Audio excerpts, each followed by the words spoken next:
నాకు పర్సనల్గా ఉన్న విజన్ ఏంటంటే అండి, పోర్ట్ని బాగా డెవలప్ చేయాలి.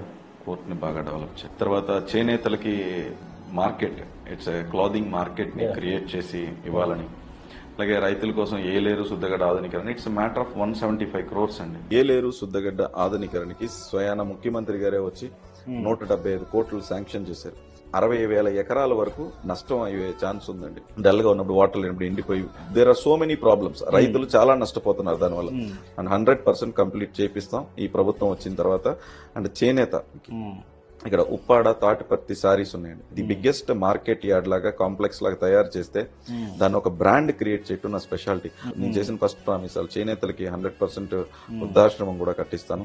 ఈ బ్రాండ్ పెద్ద చేసి చేనేతలకి ఎక్కువ సంపద వచ్చేలాగా నేను ఒక మార్కెట్ ని క్రియేట్ చేస్తాను. ఎలక్ట్రానిక్ మ్యానుఫ్యాక్చరింగ్ సర్క్యూట్ ని కూడా తిరిగి తెప్పిస్తే గనక అంటే 50,000 జాబ్స్ వచ్చే అవకాశం ఉంది. 100% ఇది ఎందుకు చేయగలదనని ఒక నమ్మకం ఉంది. అంటే రాబోయేది రాష్ట్రంలో టీడీపీ, జనసేన అండ్ బీజేపీ ప్రభుత్వం.